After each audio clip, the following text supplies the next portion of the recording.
Welcome in, and this video is going to be for our EMT students and the brand new world of going into platinum. And I told you guys I was going to produce a video for this, and so I want to show you guys exactly, we're going to kind of go through it and how to go through platinum and how to navigate these things. And the one time that I want this thing to, start out working, and it's not going to work. So there we go. All right. Let me go small here and switch our displays. This is called How to Use PowerPoint 101. There we go. All right. And so we're going to go through a few things, and we're going to demonstrate how to enter data. We're going to talk about how to sign up for a clinical in Platinum Planner. And then we're going to talk about how to clock in and out of a clinical. We're going to talk about demonstrate how to put patients in and put patient skills in for the EMT. And the good news is you guys as EMTs do not have that many skills to put in at clinical. To be precise, you only got 2. So that's the good news. All right, we're going to show you how to complete the tickets. When I say tickets, I mean the run reports in Platinum. And then we're going to provide direction in case your clinical gets returned to you. Because, again, sometimes that does happen. Now, entering data. So a couple things that you need to know is item number 1 you need to know is that you must have 5 patients in the emergency room, and you have to have 5 documented patients transported via ambulance. And by the way, that one's in state law. Can't get around that one. So we do all of this again on Platinum Planner, and specifically in the opportunity section. And so what I mean by that is I'm going to start up going to bring up there. And when we talk about opportunities, again, Platinum Planner is where we're going to do all this. Now, you guys, the good news for you guys is you're only going to have 1 to do. Okay. So the good news is I made myself a demonstration student in Professor Fugate's class just so I could show you guys that. So again, where I can find these opportunities, okay, where I click on my opportunities. So these are actually the ones that I've actually already signed up for today that I'm going to be using. But if I click on available opportunities, it will tell me everything that I need to find out at whatever station and what day that they're available. Now, if you look at this grid look and you go, oh my God, what am I doing? There's an easier way. If you go to your calendar, it can say show all opportunities. So again, these are mine. But if I show all classes and all opportunities, now I will tell you that right now we do not have any built, and then we kind of did that on purpose, again, because you guys aren't signed up into Platinum yet. So I've actually gone in and put myself in on these. But again, if it's open, it would be grayed out, and all I have to do is click on it and say, hey, I want this opportunity. And they would be like, are you sure you want this opportunity? You click yes, boom, you're done. Okay? Now, back to our little PowerPoint slides here. There we go. All right. So we talked about what an opportunity is, and next thing is so we talked about actually selecting the clinical. Now, a couple questions that I get about clinicals. So again, one thing, guys, you need to make sure you don't schedule your clinicals when other things are going on, like emergency vehicle operations, or the Tuesday and Thursday you might be in class, or for you guys in the night class, remember that you're kind of limited on the things that you can take. All right. So make sure that you're not, and by the way, it's going to alert you that if you've got a class that day, it's going to say, hey, are you really sure you want to do that? So double check when it says, hey, are you sure you want to do this? All right. Now, one of the other things is that you have 7 clinicals that you have to sign up for. And one of the questions I commonly get is, well, can I do more than 7? The answer is yes. However, I'm going to put a but on there. The but is guys, remember, we've got 60-ish EMT students in the program just right now, but we've also got other agencies that come in. And so, guys, sometimes clinical time gets a little bit limited.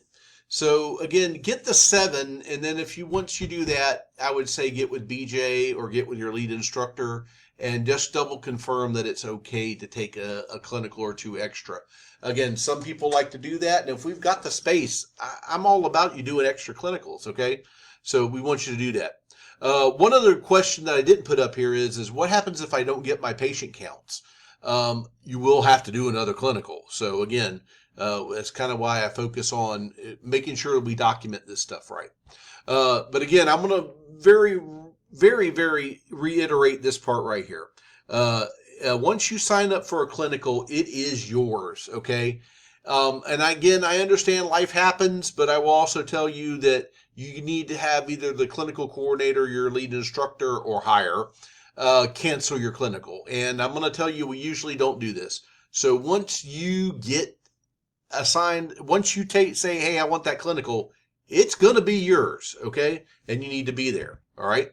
So before you go on clinical, make sure you know where you're going. Make sure you're in your right uniform. Make sure that you've got a plan for your meal. Again, if you're going to a fire station, you're more than likely going to have the chance to buy into that meal. But if not, again, also I would bring some snacks in your bag just in case. A set of spare clothes. You can't run home and change clothes and then come back. So again, bring some spare clothes just in case. If you've got a spare uniform, we would really like you to have that if it's available. And I would say, because everything is electronic, like your phone, I would probably bring a charger with you.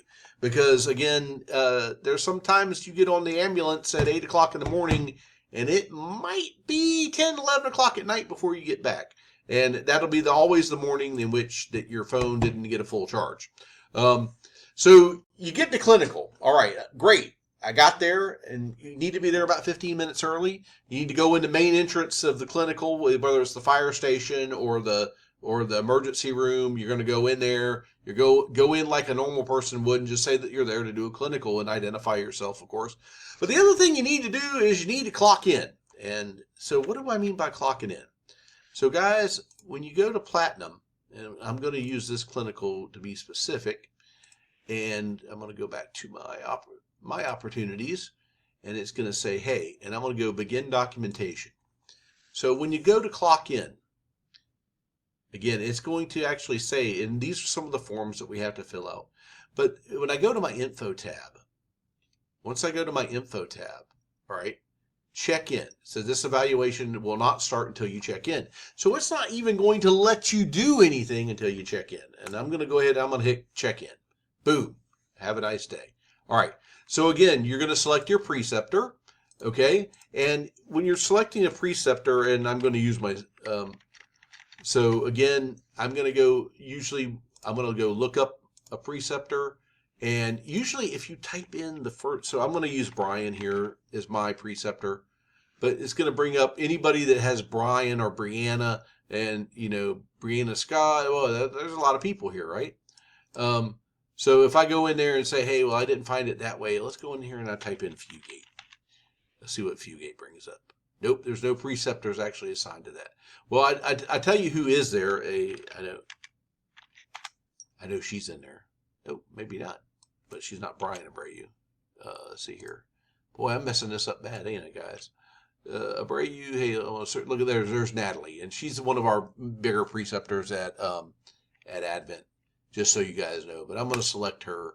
By the way, it's whoever it is that you have as a preceptor that day. And if that person's not in there, you're going to click new. But I'm also going to tell you, a lot of people are already in there, so double check that you do. And by the way, if I catch it, I'm going to send it back to you and say, hey, fix it. Again, you can put your instructor in there. Today we're going to put Fugate in there because that's easy.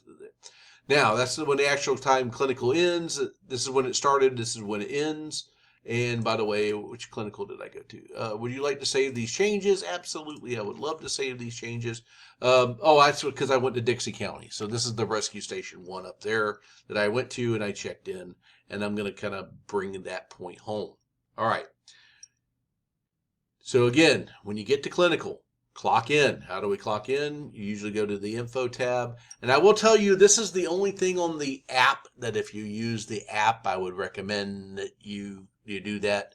But again, total physician time, we're going to ignore this guy, okay? Please ignore that, all right? And any type of notes that you might better put in there. So I know this is a test clinical. Please erase. So I'm going to put that in there. So I've got a note so I know for later. Hey, I need to get rid of this guy. Okay. And if I learned how to spell clinical, hey, look at that. You'll actually do the spell check for me. All right. So I'm going to hit save changes because, hey, that's what we do. All right. Now we're going to go back to my clinical, make sure that we got everything. All right. But when you come into the station again, introduce yourself. Ask for the charge nurse if you're at the emergency room. Ask for the station officer or the lead paramedic if you're on an ambulance, okay? And then they're going to give you the instructions from there. All right, when you're at clinical, the idea is to see patients, all right? Especially when you're at that ER clinical, all right?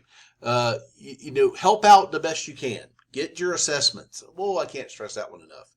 And just remember, probably in the middle of an emergency is maybe not the time to be trying to jump in there and do things, okay? But if the nurse or the doctor or the nurse practitioner is in there and they're doing assessments, the best way to learn how to do an assessment is watching somebody else do theirs. Imagine that. You can pick up on all kinds of things, the questions that they might ask them. And remember, for each patient, we've got different questions that we're going to ask. So the more that you get exposed to that and you see that, the better. And again, try to get a hands-on assessment when the situation allows. Please don't jump in the middle of a trauma alert trying to do a hands-on assessment. I can assure you they're probably going to upset some folks.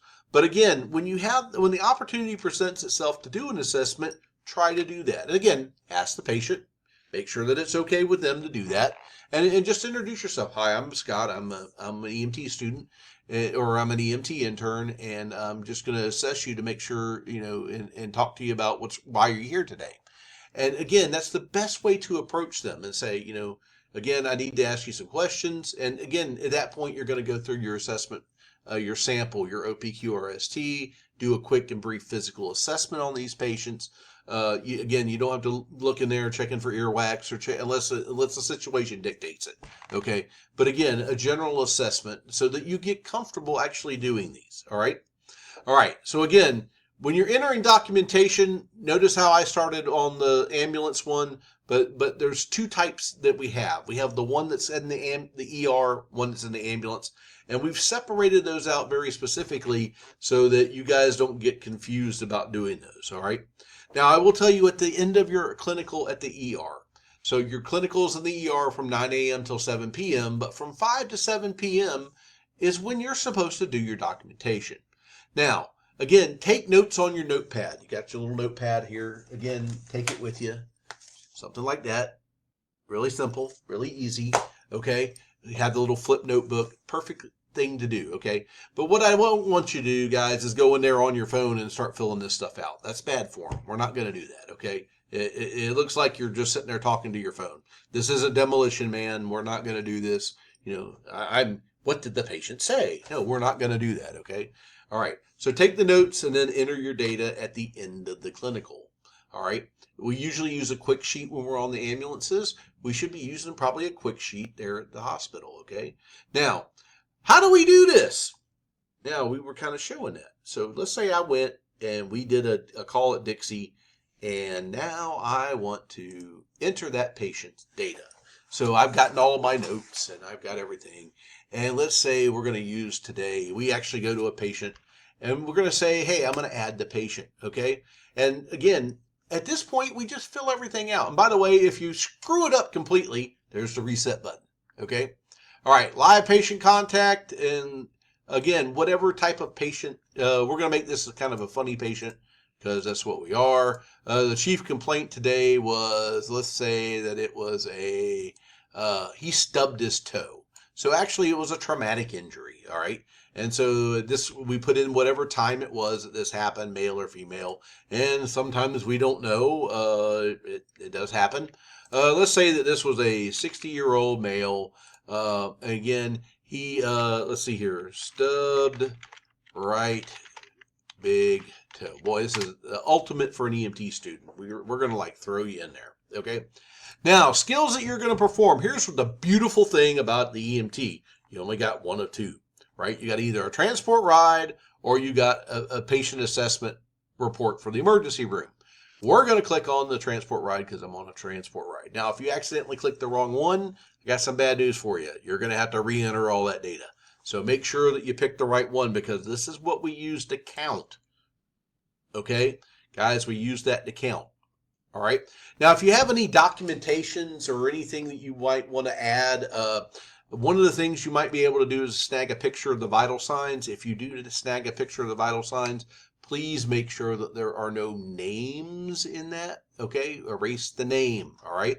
But you can actually upload a file and say, hey, I want it to be this. All right. So I'm going to hit save just like we have been.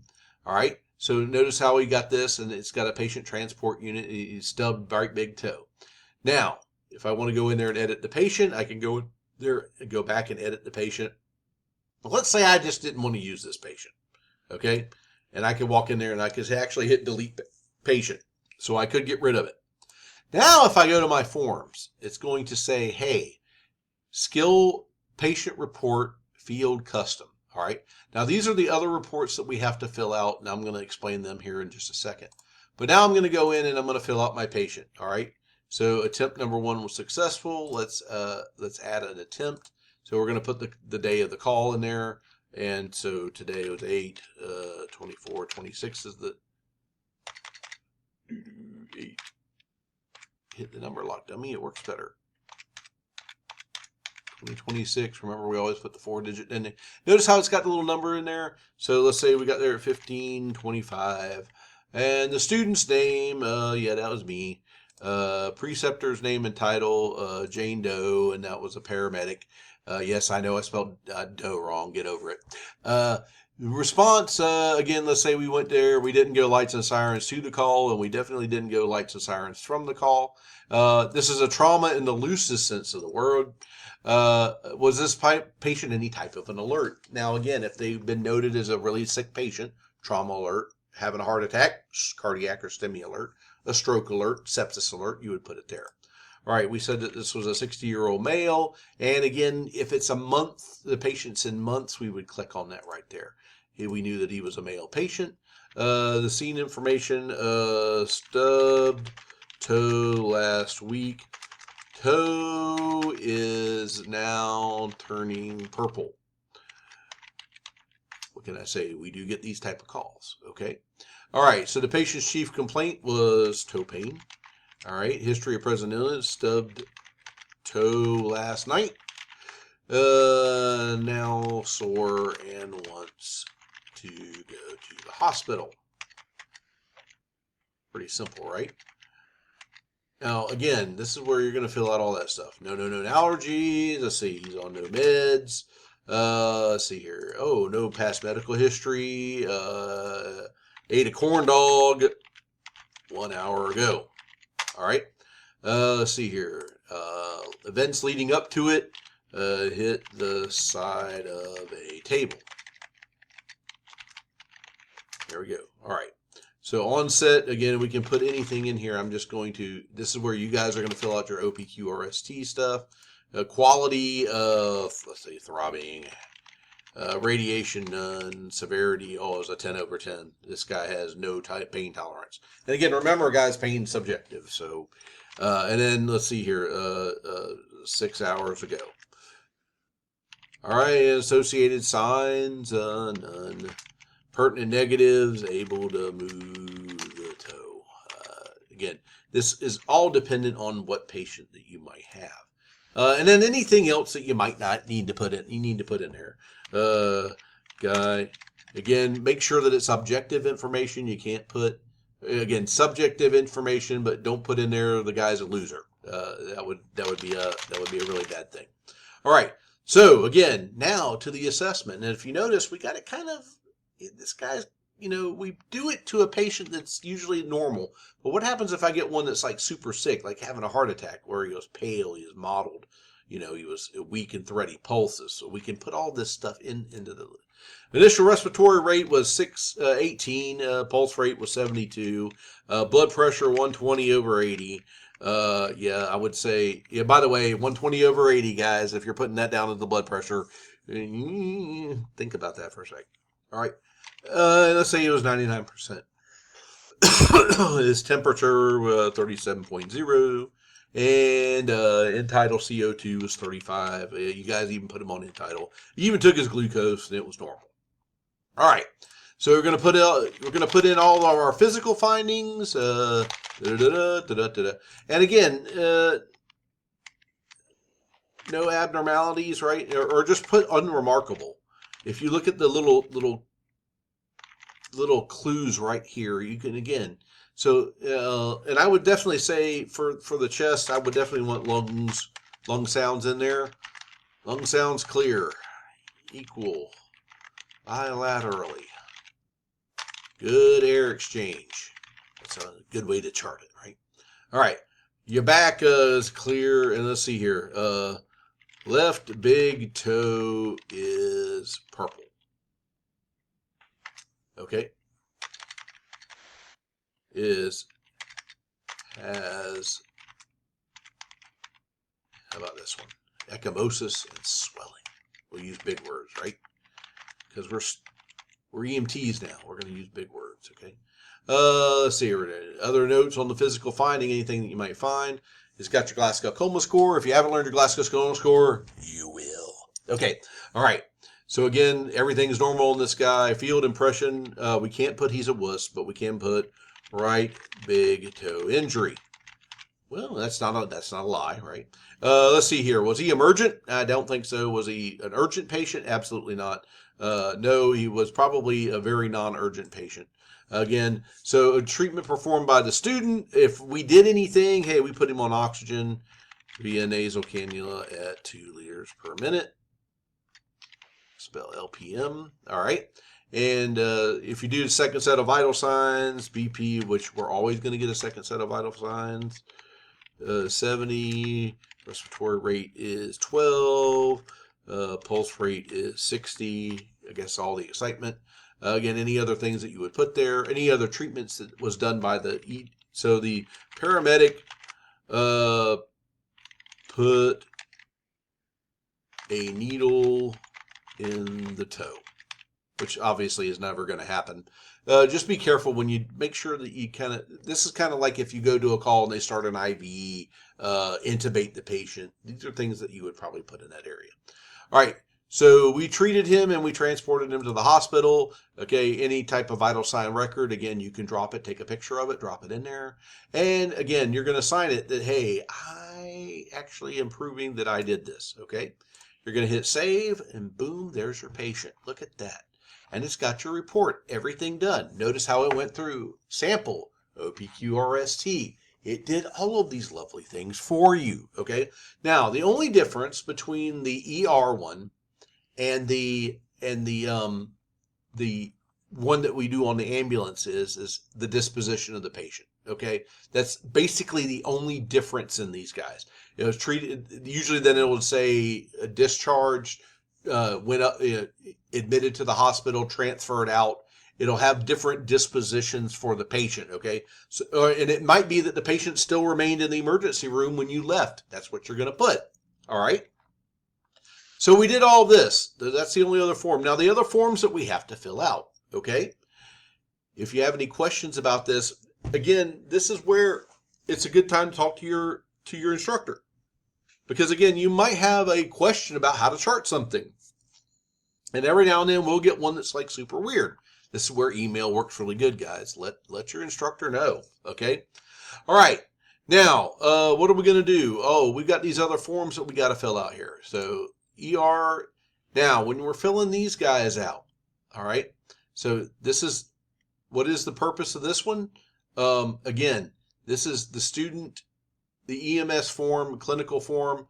Again, the preceptor is going to grade you. So again, my name was, Travis Broderick. That's what we had in there. Date and time in the clinical. We're just going to click that in there for right now. Clinical area. We were at Dixie Rescue 1. Okay. And so again, at this point, we're going to hand our device to the preceptor and say, can you fill this out? All right. Now notice that these are not filled out all the way. And okay, and because I'm a great student, I'm going to get all 4s. But guys, 3s and 4s are perfectly fine. Okay. There's nothing wrong with 3s and 4s. Where there is a problem is if you have a 1 or a 2. Okay.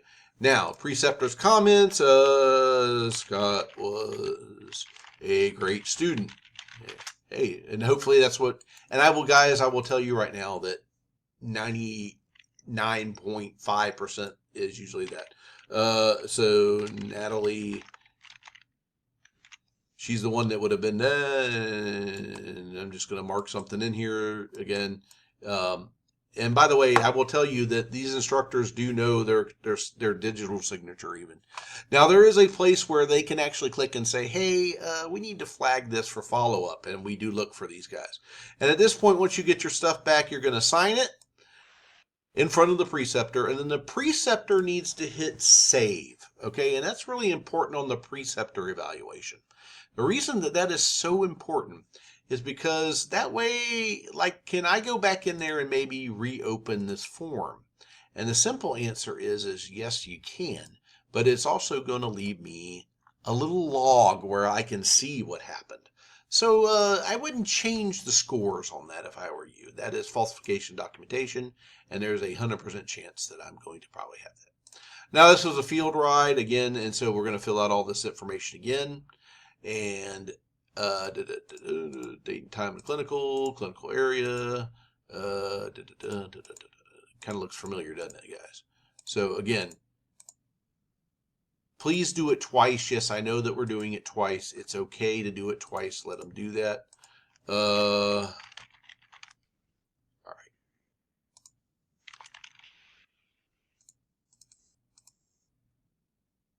Here we go. And I'm just doing this for demonstration purposes. There we go. And hit save. So once you get that filled out, again, you can shrink it down. But you're going to finish out the rest of these. So your ambulance check-off form, you're going to do that one right when you get to the ER, when you get there.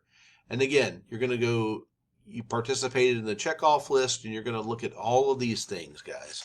And you want to make sure that you go through the list. I mean, you have found all these things, okay? Now, again, this is for the ER.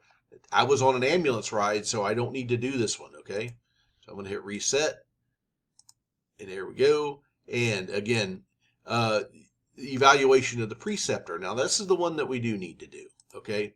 So what I want to do is, hey, I'm going to put my name in here, location of clinical, Dixie Rescue 1, time of start of clinical, and here we go. I'm just going to use names here that I've already got stored.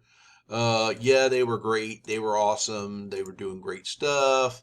But if they did not give you a good experience, gang, please let us know this. None.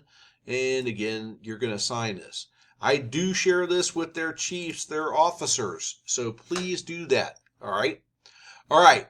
End of the day, I've got my forms filled out. Again, I'm going to have to, the one thing I'm going to tell you that I look for 100% that your evaluation is done from them and that you evaluated the preceptor. And then all the patient care report stuff is done.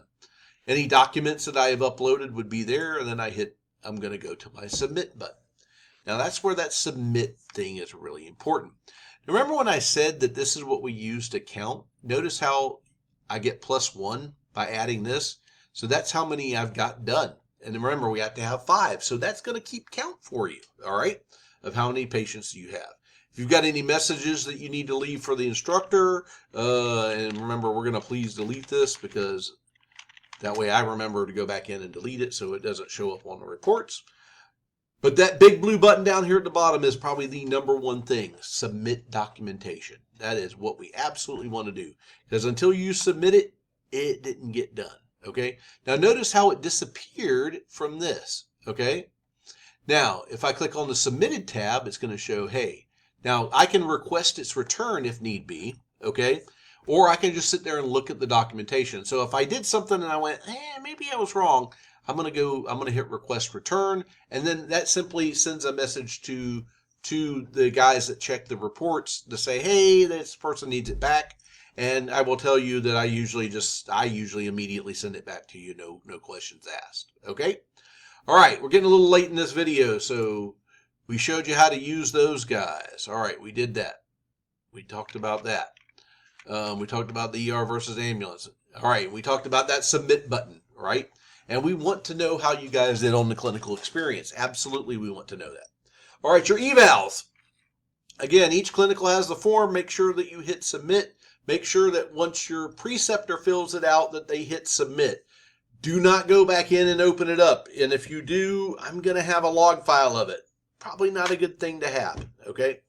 All right, now you screwed up, so we do look at the reports and we do review them. All right, so again, if you're missing something, usually I'm going to send you back a thing that says, hey, you got 24 hours to fix it. It kind of depends. Again, I know that sometimes you guys have to go to the clinical site, but if you forget to get a signature, it is your responsibility to go back and get that signature. All right, I want to stress that. It is your responsibility, not mine, not yours. If you were absent for some reason, number one, if you were excused, make sure that your instructor / clinical coordinator takes you off of that clinical, okay? Because if not, it's going to show up as a marked absent or rejected. And if I see that, then we -5 off your grade. Now, by the way, if this was a no call, no show, you just decided not to show up for a clinical, that's -10 off of your grade, all right? That's off the top of your grade. So I'm going to stress that one last time. Make sure that if you're excused from a clinical that they take you off of the clinical, all right? All right. And then let's say you wake up and, well, I'm sick, and that's the common thing that happens. I wake up and I'm really coughing and hacking, or again, and I can tell you that we handle this on a case-by-case basis, but I can also tell you we usually require some sort of documentation, or I've actually had students come in and so sick I said go home, and I excused them, all right? But I can tell you right now that it's the decision of your lead instructor whether or not you get -5 or not. All right. So again, kind of my point is if you sign up for a clinical, you need to be at that clinical. But I will also tell you, please don't go to a clinical and then share your germs with others. Okay. That's not a good thing to do. But remember, you're kind of up against the wall as far as scheduling. All right. Every now and then you have some people that need to leave a clinical, and that's okay. It happens, but remember, you're still going to be responsible for the time that you're missed. Now, however, if you are dismissed from a clinical, you did something stupid, you did something bad, you maybe called the charge nurse a mother fire trucker, something of that nature.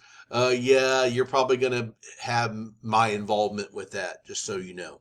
Definitely your lead and your clinical coordinator, but we're going to know about it. So definitely make sure that we're aware before, and I can pretty much tell you the charge nurse is more than likely going to call us before they call you over to say you need to leave. All right. And again, make sure that you document in your notes why you had to leave the clinical. The more documentation you can do that, guys, the better. Now, if you got any questions about this, you are going to have more questions as you get into this. It's okay. Again, get with your lead instructor, get with the clinical coordinator, and then if those guys can't help you, then you'll come see me, and I'll be happy to help you. All right? That's it. That's a lot of information, and hopefully you can wind it back and forth and get what you need to get as far as how to do this process. Okay? And again, if you need help, we're going to definitely be doing that. First couple clinicals, you're right. This is your first time you guys have done it. I've probably looked at hundreds of thousands of reports. And my point is that, again, I've seen all kinds of, I've seen super detailed documentation, and I've seen documentation that I can't believe that it wasn't written in crayon. Okay. So make sure that you do good documentation. Good documentation is how you stay out of the lawyer's office. It really is, because if they see that you've got a decent report, they're not going to call you to the stand unless they absolutely have to. Okay. Again, good documentation usually means good clinical care. And so we need to show them that we've done what we needed to do for our patients. All right. Good luck. And again, another whole lesson on how to document things correctly. Your instructors are going to do that. I'm going to leave that to your instructors. But again, if you have any questions, go ahead and get with us. Guys, thanks for joining me, and I hope this helps. And again, just remember, you're not out there on an island. Come to us for help, because again, we can help you on these things. We want to help you on these things. We want you to get better. Okay. Good luck, guys, and I will see you later.